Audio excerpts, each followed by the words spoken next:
안녕하세요. 부산에 사는 65살 이연지입니다. 제 이야기를 들어주시는 모든 분께 감사드립니다. 오늘은 제가 남편과 함께 평생을 바쳐 일군 갈비집 이야기부터 시작하려고 합니다. 지금은 마음이 무겁고 힘든 상황이지만 그 시절을 떠올리면 저도 모르게 미소가 지어지곤 해요. 저와 남편은 젊은 시절 정말 열심히 살았거든요. 남편은 30살 때부터 한 회사에서 성실하게 일했고 30년 동안 단 한 번도 지각이나 결근을 한 적이 없었어요.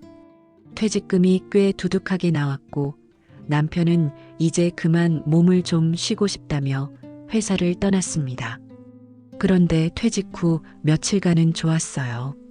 아침마다 평소보다 늦게 일어나고 느긋하게 커피를 마시던 남편의 모습이 그렇게 행복해 보일 수 없었거든요. 하지만 그 행복은 오래가지 않았어요. 여보, 나 뭐라도 해야 할 것 같아. 이렇게 빈둥거리기만 하니까 답답해서 못 견디겠어. 남편이 저에게 이렇게 말하던 날을 아직도 잊지 못해요. 남편은 평생을 일해왔던 사람이었어요. 매일 정해진 시간에 출근하고 누구보다 성실하게 일하던 사람에게 갑자기 주어진 자유는 오히려 커다란 불안감으로 다가왔던 거죠. 그때 저도 마찬가지였어요. 퇴직금으로 뭔가를 해야겠다고 생각하면서도 막상 어떤 일을 시작해야 할지 막막했어요. 그러다 문득 제가 좋아하던 갈비구이 생각이 떠올랐습니다. 우리 갈비집 해보는 거 어때요? 그렇게 저희 부부의 작은 가게가 시작됐습니다. 처음부터 대단한 가게는 아니었어요. 시장 근처 작은 골목에 위치한 조그만 가게였죠. 주방은 좁았고 손님이 앉을 수 있는 테이블도 4개뿐이었어요. 남편은 주로 고기를 손질하고 구웠고 저는 주방에서 밑반찬을 준비했어요. 손님이 많지 않았던 초반에는 남편과 마주 앉아 언젠가는 우리 가게에도 손님들이 줄을 서겠지? 라고 이야기하며 서로를 위로하기도 했어요. 하지만 저희 부부는 포기하지 않았습니다. 새벽 4시면 일어나 시장에 가서 신선한 고기를 골랐고 양념 하나에도 정성을 다했어요. 고기가 가장 맛있게 익는 불의 온도와 시간까지 철저하게 맞췄죠. 그렇게 하루하루를 버티다 보니 어느새 작은 변화들이 찾아왔어요. 어느 날 한 손님이 고기를 드시고 나가시며 이렇게 말씀하시더라고요. 여기 고기 정말 맛있네. 주인장 부부 정성이 느껴져요. 다음에 가족들이랑 또 올게요. 그 말이 얼마나 큰 힘이 되었는지 몰라요. 그날 밤 남편과 저는 잠들기 전까지 기분이 좋아서 실실 웃었어요. 그렇게 작은 입소문이 퍼지기 시작했습니다. 하나둘 단골이 생기고 가게 안이 사람들로 북적이기 시작했죠. 남편은 주방에서 고기를 구울 때마다 눈빛이 달라졌어요. 여보, 오늘도 고기 정말 잘 구웠어. 손님들 얼굴이 행복해 보여. 남편의 말투에는 자신감이 넘쳤고 저도 그런 남편이 자랑스러웠습니다. 저희 가게는 점점 더 유명해졌고 이제는 부산 근처에서 일부러 찾아오는 손님들까지 생겼어요. 하지만 그 과정이 늘 순탄했던 건 아니에요. 가끔은 고기가 타서 버리기도 했고 주말에는 손님이 너무 많아 정신이 하나도 없었어요. 남편과 말다툼을 한 적도 있었지만 그래도 우리는 서로를 믿고 의지하며 버텨냈습니다. 둘째 아들이 대학을 졸업하고 가게를 도와주겠다고 했을 때 저는 정말 든든했어요. 아들은 주방에서 아버지를 도와 고기를 굽고 손님들에게 인사도 열심히 했죠. 남편은 그런 아들을 보며 대견해했어요. 우리 아들이 이 가게를 이어받아도 걱정 없겠다. 이제 좀 마음이 놓이네. 그렇게 저희 갈비집은 가족의 역사이자 자부심이 되었습니다. 남편은 가게를 운영하면서 점점 더 밝아졌고 저는 주방에서 맛있는 음식을 준비하며 손님들에게 감사한 마음을 전했어요. 하지만 모든 게 그때 멈췄더라면 얼마나 좋았을까요? 우리 가게가 지금까지 그렇게 행복한 곳으로 남아 있었다면 그 시절 남편과 함께 맞잡은 손, 서로를 믿고 바라보던 눈빛, 그리고 고기 굽는 불 앞에서 땀을 흘리던 남편의 모습이 아직도 눈앞에 서네요. 하지만 그 믿음이 천천히 금이 가기 시작했고, 이제는 그 시절이 너무나 그리워지네요. 저와 남편이 작은 갈비집을 시작했을 때만 해도 우리가 이 가게를 오래도록 지켜낼 수 있을지 걱정이 많았어요. 하지만 고된 하루를 마치고 텅 빈 가게에서 남편과 마주 앉아 이야기를 나누다 보면 그 작은 걱정들이 어느새 사라지곤 했죠. 그렇게 세월이 흐르면서 저희 부부는 어느 정도 안정적인 생활을 할 수 있게 되었습니다. 둘째 아들이 대학을 졸업할 즈음이었어요. 아들이 저희 부부에게 진지한 얼굴로 이야기했죠. 엄마, 아빠, 저 가게를 도울게요. 저도 이 가게에서 배워보고 싶어요. 그 말을 들은 순간 제 가슴이 벅차올랐어요. 이 가게는 저와 남편의 평생의 노력과 땀이 배어 있는 곳이었고, 둘째 아들이 그 가치를 알아준다는 생각에 눈물이 날 뻔했거든요. 남편도 아들의 말에 고개를 끄덕이며 환하게 웃었어요. 그래, 내가 이 가게를 이어받아 준다면 이만한 축복이 없지. 그렇게 둘째 아들은 가게로 출근을 시작했습니다. 처음에는 모든 게 낯설어 보였어요. 주방에서 칼을 잡는 손이 어색하고 고기를 자르는 각도가 조금씩 삐뚤어질 때마다 남편은 잔소리를 멈추지 않았죠. 아들아, 갈비는 이렇게 썰어야 한다. 고기의 결이 중요해. 아들은 땀을 뻘뻘 흘리면서도 남편의 지적을 귀 기울여 들었고, 시간이 지날수록 그의 손놀림은 점점 능숙해졌습니다. 그 모습이 얼마나 자랑스러웠는지 몰라요. 저는 주방에서 밑반찬을 만들면서 두 사람을 지켜보곤 했어요. 남편은 주방의 대장처럼 아들을 이끌었고, 아들은 묵묵히 아버지의 뒷모습을 따라가고 있었죠. 엄마, 오늘 제가 구운 고기 손님들이 맛있다고 칭찬했어요. 아들이 주방으로 뛰어와 자랑스럽게 말할 때마다 저는 아들을 꼭 껴안고 말했습니다. 우리 아들 정말 잘했어. 엄마가 제일 자랑스러워. 그렇게 저희 가게는 점점 더 따뜻해졌어요. 손님들도 알아보셨죠. 사장님, 아드님이 고기를 굽는 모습이 참 멋지네요. 이 가게는 대를 이어 번창하겠어요. 그 말을 들을 때마다 저와 남편은 서로의 얼굴을 보며 빙그레 웃곤 했어요. 남편은 저에게 종종 이렇게 말했습니다. 우리 둘째가 이 가게를 정말 잘 이어받을 것 같지. 이제 나도 마음이 놓이네. 하지만 그 행복한 순간들이 늘 평탄했던 것은 아니었어요. 둘째 아들이 가게에 적응하면서도 가끔은 힘들어하는 모습을 보였습니다. 주말이면 가게는 항상 만석이었고, 쉴 틈 없이 고기를 굽고 손님을 맞아야 했으니까요. 아들, 오늘은 좀 쉬어도 돼. 엄마랑 아빠가 알아서 할게. 제가 이렇게 말할 때마다 아들은 고개를 저으며 대답했어요. 아니에요, 엄마. 제가 해야죠. 이 가게는 이제 제 책임이기도 하니까요. 그런 아들의 어깨가 어느 날 문득 너무 무거워 보였습니다. 제 마음이 조금 아팠어요. 하지만 그럼에도 불구하고 우리는 셋이 함께 가게를 꾸려나갔습니다. 남편과 아들은 마주 앉아 새로운 메뉴를 개발하기 위해 밤늦도록 이야기를 나눴고, 저는 그런 두 사람을 보며 행복을 느꼈어요. 어느 날은 이런 일이 있었어요. 가게에 특별한 손님이 찾아왔죠. 아들의 대학 시절 친구들이었습니다. 여기 진짜 내가 일하는 곳이야? 대박인데? 내 아버님이랑 어머님 진짜 멋지시다.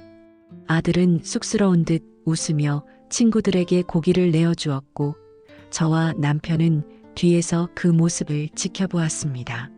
그날 밤 가게 문을 닫고 세 식구가 남아 이야기를 나눴어요. 남편은 술 한 잔을 따라주며 말했습니다. 아들아, 내가 있어서 아빠는 정말 든든하다. 우리 가게 내가 맡아준다면 더 이상 바랄 게 없다. 아들은 그 말을 들으며 조용히 고개를 숙였어요. 그 순간 저희 가족은 말하지 않아도 서로의 마음을 알 수 있었어요. 그렇게 우리의 가게는 가족의 힘으로 더욱 단단해졌습니다. 둘째 아들이 함께한 시간은 저희에게 더없이 소중한 보물이었어요. 하지만 그 행복한 순간들이 영원하지는 않았습니다. 어느 날 작은 금이 가기 시작했어요. 우리 부부는 평생을 바쳐 작은 갈비집을 일궜고 둘째 아들이 그 가게를 이어받겠다며 함께 일하게 되었을 때 정말 더 바랄 게 없었어요. 우리 가족은 마치 하나의 톱니바퀴처럼 잘 맞물려 돌아갔고 가게는 안정적으로 운영되고 있었죠. 그런데 그 평온함에 균열이 생기기 시작했습니다. 그날은 평소와 다름없는 평범한 저녁이었어요. 손님들이 모두 돌아간 후 남편과 둘째 아들, 저는 나란히 앉아 하루를 마무리하고 있었습니다. 그런데 남편이 갑자기 말문을 열었어요. 여보, 나 친구한테 좀 큰 돈을 빌려줘야 할 것 같아. 남편의 말에 저는 손에 들고 있던 수세미를 내려놓고 남편을 바라봤어요. 얼마나 큰 돈인데 그래요? 한 3천만 원 정도 될 거야. 친구가 사업이 망할 위기래. 잠깐만 빌려주면 금방 갚을 거래. 그 순간 제 가슴 속에서 조그만 불안감이 스멀스멀 올라오기 시작했어요. 하지만 남편의 눈빛을 보니 그가 정말로 친구를 돕고 싶어하는 진심이 느껴졌습니다. 알겠어요. 하지만 꼭 갚을 수 있는 거죠? 당연하지. 걱정하지 마. 내가 잘 알아보고 빌려주려니까. 그렇게 남편은 가게 운영 자금에서 큰 돈을 꺼내 친구에게 빌려주었습니다. 처음에는 별다른 문제가 없었어요. 남편은 친구가 몇 달 안에 돈을 갚을 거라며 저를 안심시켰습니다. 하지만 시간이 지나도 그 돈은 돌아오지 않았습니다. 남편은 친구에게 전화를 걸어보기도 하고 만나러 가보기도 했지만 친구는 그저 미안하다는 말뿐이었어요. 당신 그 친구한테 다시 한번 말해봐요. 이 돈은 우리 가게의 자금에서 나간 돈이잖아요. 여보, 나도 마음이 편하지 않아. 그래도 조금만 더 기다려보자. 그 친구 정말 어려운 상황이라 그래.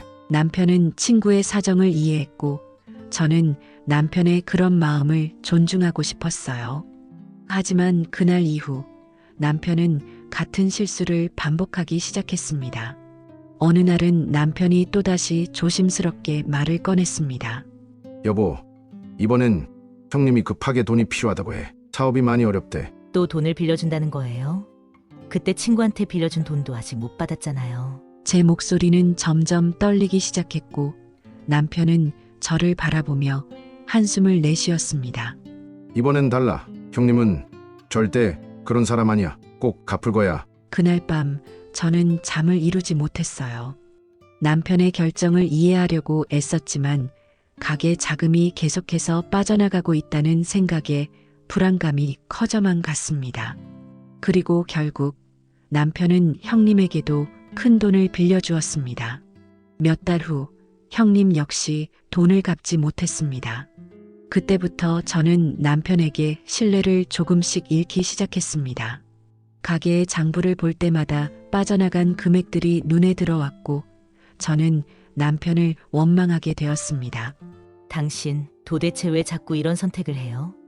이건 우리 둘만의 문제가 아니잖아요. 가게, 우리 아들 다 위험해질 수도 있어요. 남편은 제 말을 듣고도 고개를 숙인 채 아무런 말도 하지 않았습니다. 남편의 어깨는 축 처져 있었고 그의 얼굴에는 깊은 주름이 드리워졌습니다. 그렇게 남편의 실수는 한 번으로 끝나지 않았어요. 남편은 또 다른 친구에게 또 다른 가족에게 돈을 빌려주었고 매번 돌아오는 건 미안하다라는 말뿐이었습니다. 어느 날 둘째 아들이 저에게 다가와 말했습니다. 엄마, 아빠한테 왜 이렇게 자꾸 돈을 빌려주는 거예요? 이러다 가게 망해요. 아들의 목소리에는 분노와 실망이 가득했습니다. 저는 아무 말도 하지 못한 채 아들을 바라보다가 조용히 눈물을 흘렸습니다. 남편은 우리가 무너지지 않을 거라 믿고 있었지만 현실은 그렇지 않았어요. 가게 운영이 조금씩 흔들리기 시작했고 언제나 여유롭던 우리의 장부는 이제 빨간색 숫자로 채워지고 있었습니다. 그제야 남편도 자신이 얼마나 큰 실수를 저질렀는지 깨달은 것 같았어요. 그는 새벽마다 가게 주방에 나와 멍하니 앉아 있었습니다. 여보, 미안해. 내가 정말 미안해. 남편의 그 말이 참 가슴 아팠어요. 하지만 이미 너무 많은 금액이 빠져나갔고 우리의 상황은 돌이킬 수 없게 되어버렸습니다. 저는 그날부터 잠을 잘 수 없었어요. 무너져가는 가게, 더 이상 믿기 어려운 남편, 그리고 우리 둘째 아들의 미래가 걱정되었거든요. 남편은 젊은 시절 30살에 한 회사에 입사해서 퇴직할 때까지 30년을 한결같이 일했습니다. 매일 아침 가장 먼저 출근하고 퇴근할 때는 가장 늦게 퇴근했죠. 남편의 인생은 성실함 그 자체였고 그 모습은 저에게도 두 아들에게도 큰 자랑이었어요. 남편이 퇴직하던 날을 아직도 생생히 기억합니다. 회사에서 마련한 작은 송별회에서 남편은 동료들과 포옹하며 눈물을 흘렸어요. 저는 그런 남편의 손을 꼭 잡고 우리 앞으로 평안하게 지내자고 말했습니다. 여보, 이제 좀 쉬어요. 평생 고생 많았어요. 그래. 이제 당신이랑 함께 천천히 살자. 남편은 퇴직금으로 받은 돈을 가게 운영 자금에 보태고 나머지는 저축해두기로 약속했습니다. 저도 그 돈은 우리 노후를 위한 든든한 버팀목이 될 거라 믿었어요. 그런데 그 믿음이 산산조각 나는 데는 오래 걸리지 않았습니다. 그날은 둘째 아들이랑 함께 가게 장부를 정리하던 날이었어요. 둘째 아들이 무언가 이상하다는 듯이 저를 불렀습니다. 엄마, 가게 자금이 자꾸 부족해져요. 매출은 그대로인데 돈이 어디로 빠져나간 것 같아요. 둘째 아들의 말에 심장이 철렁 내려앉았습니다. 저는 남편에게 이 사실을 이야기해야겠다고 결심했습니다. 그날 밤 남편에게 조심스럽게 말을 꺼냈습니다. 여보, 요즘 가게 자금이 자꾸 부족한 것 같아요. 무슨 일이에요? 남편은 한동안 말이 없었습니다. 얼굴을 가만히 들여다보니 남편의 눈가가 떨리고 있었습니다. 잠시 후 남편이 입을 열었습니다. 여보, 나 사실 퇴직금 대부분을 빌려줬어. 그 말을 듣는 순간 머릿속이 하얘졌습니다. 뭐라고요? 퇴직금을 빌려줬다고요? 누구한테요? 도대체 얼마를요? 남편은 고개를 숙인 채 천천히 말을 이어갔습니다. 동생한테도 돈 주고 친구한테도 빌려줬어. 사업하다가 망했다고 해서 내가 돕고 싶었어. 얼마나요? 얼마를 빌려준 거냐고요? 거의 다. 그 순간 제 머릿속이 멍해졌습니다. 남편이 평생을 일하며 모은 퇴직금, 우리의 노후를 지켜줄 든든한 자산이었던 그 돈이 이제는 남의 손에 넘어가 버렸다는 사실을 받아들이기가 힘들었어요. 남편은 울먹이며 말했습니다. 여보, 나도 이렇게 될 줄 몰랐어. 때는 그들이 갚을 거라고 믿었어. 내가 돕기만 하면 다 괜찮아질 거라고 생각했어. 그 순간 남편의 눈물을 보면서도 제 마음은 단단하게 굳어졌습니다. 당신은 우리를 생각하지 않았어요. 그 돈이 얼마나 소중한 돈인지 몰랐어요? 그 돈은 당신 혼자만의 돈이 아니었잖아요. 제 목소리는 떨리고 있었고 눈에서는 눈물이 쏟아졌습니다. 남편은 아무 말도 하지 못한 채 고개를 숙였습니다. 그날 밤 저는 잠을 이룰 수 없었어요. 가게를 시작할 때 남편과 함께했던 순간들, 남편이 퇴직하던 날의 환한 웃음, 그리고 둘째 아들이 가게를 이어받겠다고 했던 그 약속까지 모든 게 한순간에 무너지는 느낌이었어요. 그 후로 남편과의 관계는 조금씩 금이 가기 시작했습니다. 가게 일을 하면서도 남편을 바라보면 속에서 알 수 없는 화가 치밀어 올랐어요. 남편은 제 눈치를 보며 조용히 고개를 숙인 채 일을 했습니다. 가끔 남편이 말없이 혼자 앉아 있는 모습을 보면 마음이 약해지기도 했습니다. 그는 분명 좋은 사람이고 우리 가족을 위해 평생을 헌신해온 사람이었어요. 하지만 그의 실수는 너무나도 치명적이었고 그 실수가 우리 가족의 미래를 송두리째 흔들고 있었습니다. 어느 날 둘째 아들이 남편에게 말했습니다. 아빠, 이제 그만해요. 더 이상 누구에게도 돈 빌려주지 마세요. 가게는 우리가 지켜야 해요. 남편은 아무런 대꾸도 하지 않았고 저는 가슴이 미어졌습니다. 그날 밤 저는 조용히 주방에 앉아 멍하니 있었습니다. 눈앞에 보이는 가게 주방, 남편이 매일같이 땀 흘리며 고기를 굽던 자리, 둘째 아들이 서툰 손으로 고기를 썰던 모습, 모든 것이 너무나도 소중했어요. 하지만 그 모든 것들이 이제는 불안정한 모래성처럼 느껴졌습니다. 여보, 이제 우리는 어떻게 해야 할까요? 남편은 조용히 제 옆에 앉았습니다.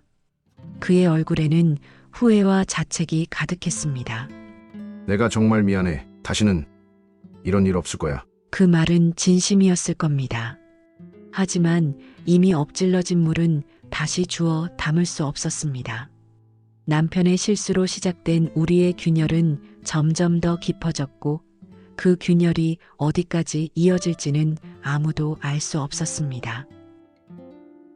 저와 남편은 평생 땀 흘리며 일했고 이 가게는 우리의 모든 것이었습니다. 하지만 남편의 반복된 실수로 인해 상황은 걷잡을 수 없이 악화되었고 그 끝에는 우리가 가장 두려워했던 경매라는 단어가 기다리고 있었습니다. 그날은 유난히 날씨가 흐렸습니다. 오전부터 비가 추적추적 내리더니 제 마음까지 눅눅하게 젖어드는 기분이었어요. 가게 문을 열기 전 남편과 둘째 아들은 주방에서 하루 준비를 하고 있었고 저는 계산대를 정리하고 있었습니다. 그때였습니다. 우편물이 하나 도착했어요. 흔한 고지서처럼 생긴 그 편지를 뜯어보던 저는 눈앞의 글자가 흐릿해지는 느낌을 받았습니다. 담보대출금 연체로 인한 경매 진행 안내. 순간 손이 떨리기 시작했고 심장이 마구 요동쳤습니다. 여보, 이게 뭐예요? 이게 도대체 뭐냐고요? 제 목소리에 남편과 둘째 아들이 급하게 다가왔습니다. 남편이 편지를 건네받고는 표정이 굳어졌습니다. 그의 손끝이 미세하게 떨리는 게 보였어요. 여보, 내가 이럴 생각은 아니었어. 잠깐만 버티면 괜찮아질 줄 알았는데. 남편은 말끝을 흐렸고 둘째 아들은 두 주먹을 꽉 쥔 채 부들부들 떨었습니다. 아빠, 이게 뭐예요? 가게가 경매로 넘어갈 수도 있다고요. 아들의 목소리에는 분노와 절망 그리고 슬픔이 뒤섞여 있었습니다. 저는 계산대에 주저앉아 눈물을 흘렸습니다. 둘째 아들은 가게를 지키기 위해 발벗고 나섰습니다. 은행을 찾아가고 지인들에게 도움을 요청하며 자금을 마련하려고 발버둥 쳤어요. 엄마, 아빠, 제가 해결할게요. 제가 어떻게든 막아볼게요. 그 말이 얼마나 가슴 아팠는지 몰라요. 아직 젊은 아들이 우리 부부의 실수를 대신 짊어지고 있는 것 같아서 아들은 하루 종일 밖으로 뛰어다녔습니다. 아들의 뒷모습을 볼 때마다 제 마음은 무너져 내렸습니다. 남편은 그저 주방에 앉아 멍하니 손에 쥔 칼만 내려다보고 있었습니다. 여보, 이렇게 가만히 있을 거예요? 가게가 넘어간다고요. 미안해. 정말 미안해. 내가 너무 어리석었어. 남편의 목소리는 갈라져 있었고 그의 눈빛에는 깊은 후회가 가득했습니다. 하지만 아들의 노력에도 불구하고 자금은 턱없이 부족했습니다. 엄마 안 되겠어요. 대출도 안 되고 빌릴 사람도 없어요. 아들은 주저앉아 얼굴을 감싸쥐고 울었습니다. 제 가슴이 미어지는 것 같았어요. 우리 아들, 너한테 이런 짐을 지우게 돼서 엄마가 정말 미안해. 가게 안은 평소와 다르게 조용했습니다. 손님이 없어서 조용한 게 아니라 우리 가족의 마음이 모두 무너져 내렸기 때문입니다. 주방에 앉아있던 남편이 작은 목소리로 말했습니다. 여보, 아들아, 나한테 더 이상 기회는 없겠지. 그 말에 저는 남편을 바라봤습니다. 남편의 눈가에는 눈물이 맺혀 있었고 그동안 참아왔던 모든 감정이 한 번에 터져 나오는 것 같았어요. 여보, 이제 와서 후회해봤자 뭐가 달라져요. 하지만 이 가게만은 지켜야 해요. 여기가 없으면 우리는 아무것도 아니에요. 남편은 고개를 숙였고 둘째 아들은 조용히 주먹을 쥔 채 서 있었습니다. 그날 밤 저는 가게 주방에서 혼자 오래도록 울었습니다. 고기 굽는 냄새, 타닥타닥 불판에서 고기가 익는 소리, 손님들이 맛있게 먹고 웃던 모습들이 하나하나 떠올랐습니다. 며칠 후 저는 마지막 희망을 품고 가게 문을 열었습니다. 아직 경매까지는 조금의 시간이 남아 있었고 그동안 우리는 최선을 다해야 했습니다. 어서 오세요. 맛있게 드세요. 그날따라 손님이 꽤 많았습니다. 둘째 아들은 누구보다 열심히 주방과 홀을 오갔고 남편은 손님상에 더 정성스럽게 고기를 구워냈습니다. 저는 가게 안을 둘러보며 생각했습니다. 이곳이 우리의 전부야. 여기를 지키지 못하면 우리에게 남는 건 아무것도 없어. 남편과 둘째 아들은 서로의 눈을 마주쳤습니다. 세 사람은 말없이 알았습니다. 이곳을 지키기 위해 우리가 할 수 있는 모든 것을 다해야 한다는 거려. 하지만 현실은 잔인했습니다. 아무리 노력해도 부족한 금액은 메워지지 않았고 시간이 지날수록 우리에게 남은 선택지는 하나뿐이었습니다. 우리의 갈비집은 경매로 넘어갈 위기에 처했고 둘째 아들은 가게를 지키기 위해 애썼지만 역부족이었어요. 저는 그저 버티고 또 버티며 이 상황이 기적처럼 나아지기를 바라고 있었습니다. 하지만 결국 그 마지막 신락 같은 희망조차 제 손끝에서 놓여버리고 말았죠. 그날도 가게는 문을 열었습니다. 손님은 많지 않았고 가게 안에는 무겁고 쓸쓸한 공기만이 가득했습니다. 남편은 주방에서 고기를 굽고 있었고 둘째 아들은 홀을 정리하며 말없이 움직이고 있었어요. 주방 한 구석에 쌓여있는 미납된 대출 고지서가 제 눈에 들어왔습니다. 빨간색으로 찍힌 연체, 경매 진행이라는 단어들이 마치 제 심장을 짓누르는 것 같았어요. 여보, 제 목소리는 차가웠습니다. 남편은 고개를 돌리더니 제 얼굴을 보았습니다. 당신은 도대체 왜 이런 선택을 했어요? 왜 우리에게 이런 고통을 주는 거냐고요? 남편은 말없이 고개를 숙였습니다. 하지만 제 분노는 멈추지 않았습니다. 당신이 믿고 빌려준 사람들, 그 사람들은 당신을 배신했어요. 당신은 가족보다 그 사람들을 더 믿었단 말이에요. 남편은 천천히 입을 열었습니다. 그땐 정말 이렇게 될 줄 몰랐어. 내가 도와주면 그들이 다시 일어날 수 있을 거라 믿었어. 믿었다고요? 그 믿음 때문에 우리 가게가 이렇게 된 거예요. 둘째 아들은 매일같이 대출 알아보러 다니고 나는 잠 한숨 못 자고 있어요. 당신은 그동안 도대체 뭘 한 거예요? 제 목소리는 떨리고 있었고 눈에는 눈물이 가득 고였습니다. 남편은 제 말을 듣고도 끝까지 변명으로 일관했습니다. 여보, 나도 이 상황을 바로잡고 싶어. 정말 후회해. 하지만 내가 어떻게 할 수 없는 상황이야. 당신이 만든 상황이에요. 당신이 그렇게 믿었던 사람들 때문에 우리 가족이 이렇게 망가졌다고요. 제 울부짖음에도 남편은 아무런 대꾸도 하지 않았습니다. 그는 그저 고개를 숙이고 서 있을 뿐이었어요. 그날 밤 가게의 불은 일찍 꺼졌습니다. 남편은 주방 한 구석에 쪼그리고 앉아 있었고 저는 홀에 앉아 텅 빈 테이블을 바라보며 멍하니 있었습니다. 남편과 함께 고기를 굽고 손님을 맞이하며 행복했던 순간들이 떠올랐습니다. 서로의 손을 꼭 잡고 이 가게를 시작했던 날 남편이 첫 손님의 접시를 직접 치우며 행복해했던 그 얼굴. 하지만 이제 그 모든 순간이 너무나 멀게만 느껴졌습니다. 이제 더 이상은 안 되겠어. 제 입에서 그 말이 나왔을 때 심장이 쿵 내려앉는 기분이었습니다. 이혼. 그 단어가 제 머릿속을 가득 채우고 있었습니다. 이렇게 살아서 뭐해요? 더는 못 견디겠어요. 당신도 나도 이제 여기까지인 것 같아요. 이혼을 결심한 날 저는 주방으로 향했습니다. 주방 곳곳에는 우리의 흔적이 남아 있었습니다. 달아빠진 도마, 남편이 직접 고쳐 사용했던 낡은 환풍기, 아들이 처음 고기를 썰었던 자리까지 남편이 들어와 제 뒤에 서 있었습니다.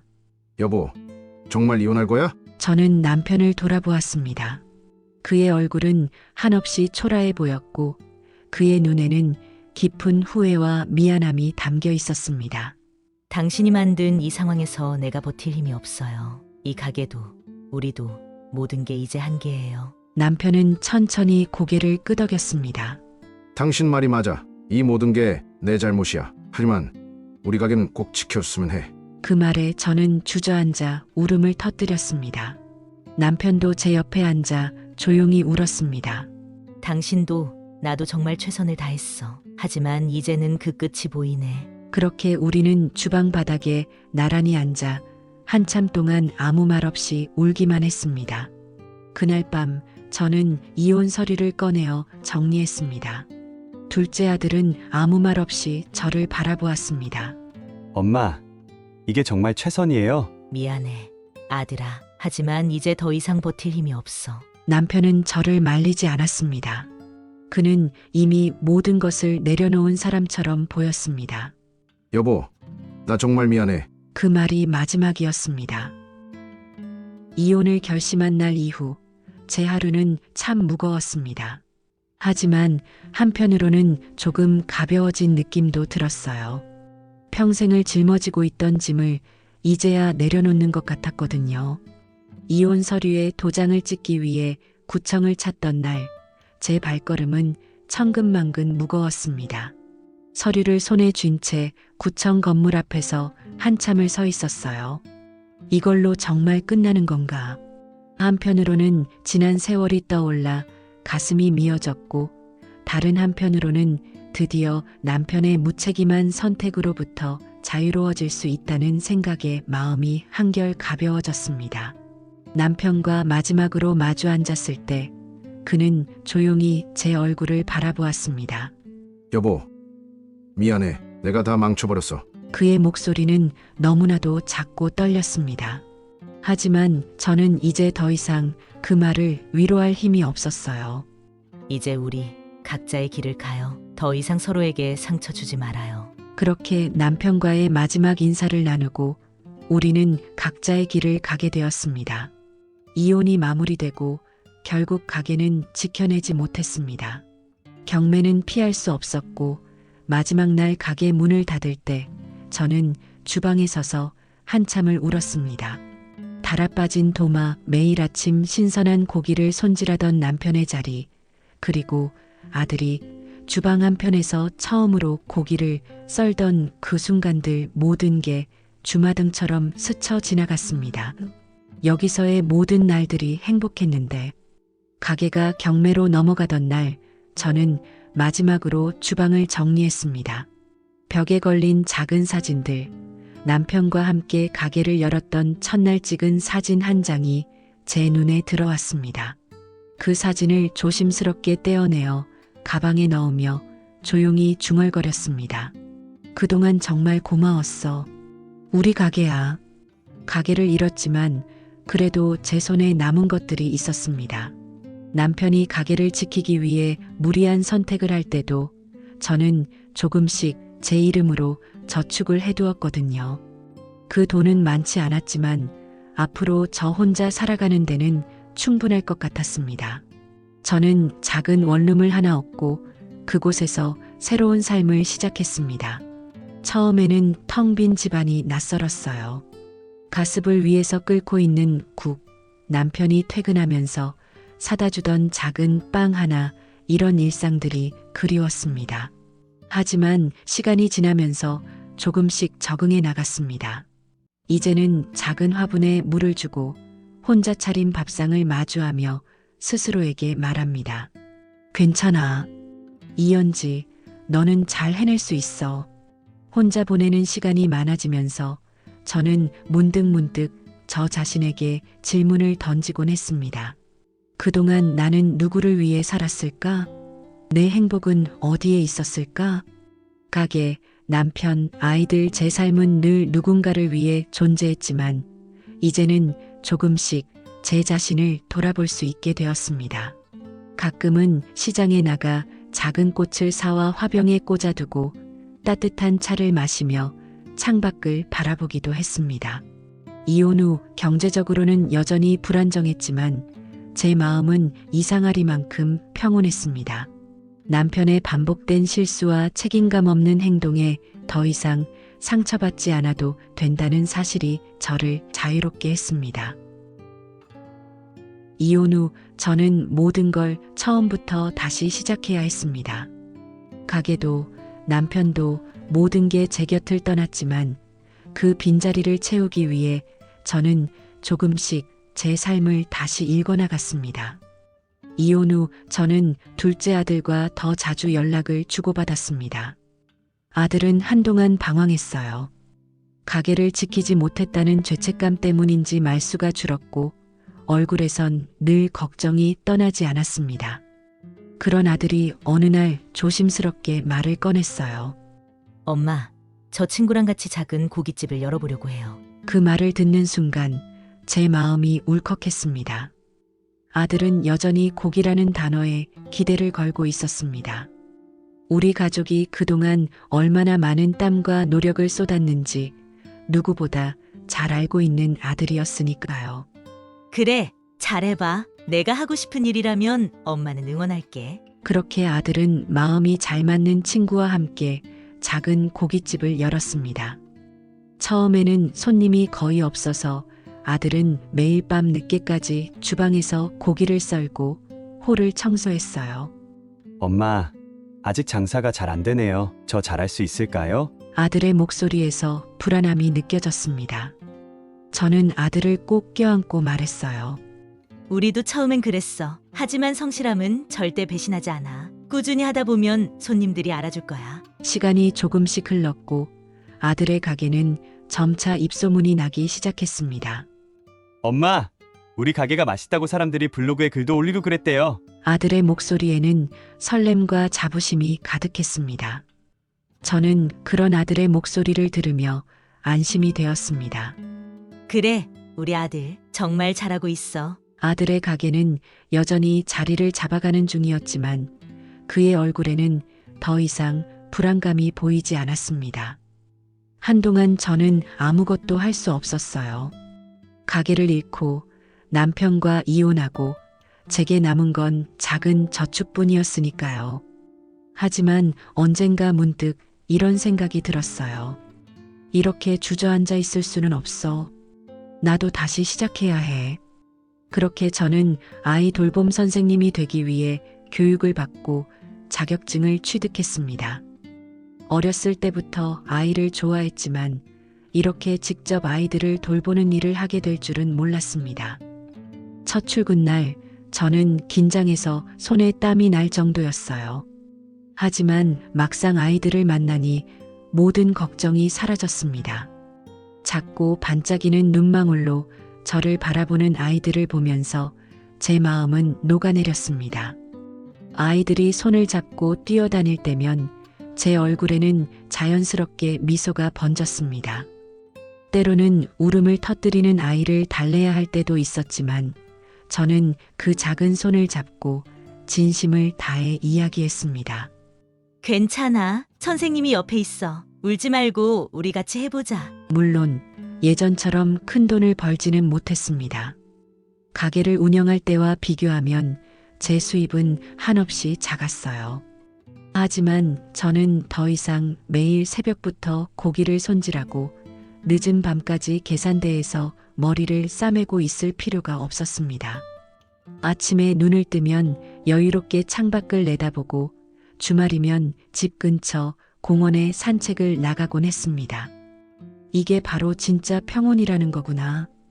그렇게 저는 하루하루를 소박하게 살아갔습니다. 적은 돈이지만 제가 번 돈으로 따뜻한 밥 한 끼를 지을 때마다 마음이 든든해졌습니다. 가끔씩 둘째 아들이 저를 찾아왔습니다. 엄마, 오늘 장사가 좀 잘 됐어요. 그래서 엄마 좋아하는 케이크 사왔어요. 둘째 아들은 제 작은 집에 들어와 이야기를 나누고 케이크를 함께 먹었습니다. 엄마, 저 이제 좀 괜찮은 것 같아요. 엄마도 많이 편안해 보이네요. 그래, 우리 아들. 엄마도 이제는 조금 여유가 생겼어. 가끔 첫째 아들도 연락을 해왔습니다. 두 아들은 아직 결혼을 하지 않았고 손자는 없었지만 저는 아이 돌봄 일을 통해 많은 아이들을 만나며 그 빈자리를 채울 수 있었습니다. 선생님, 내일 또 와요. 아이들의 목소리는 제게 큰 힘이 되어 주었어요. 이제 저는 더 이상 과거에 매달리지 않습니다. 가게는 사라졌고 남편은 제 곁을 떠났지만 그 모든 시간을 통해 저는 더 단단해졌습니다. 작은 집, 아늑한 공간, 그리고 제가 진심으로 좋아하는 아이들과 함께하는 일, 이 모든 것들이 제게는 충분했습니다. 이제야 나를 위한 삶을 살고 있구나. 저는 창가에 앉아 차 한 잔을 마시며 스스로에게 속삭입니다. 이연지, 너는 정말 잘 살아왔어. 그리고 지금도 잘 해내고 있어. 제 이야기는 여기서 끝이 납니다. 혹시 저처럼 힘든 선택 앞에 서 있는 누군가가 있다면 제 이야기가 작은 위로가 되었으면 좋겠습니다. 우리 포기하지 말아요. 언젠가는 평온함이 찾아올 거예요. 끝까지 제 이야기를 들어주셔서 감사합니다. 여러분의 하루도 따뜻하고 평온하기를 바랍니다.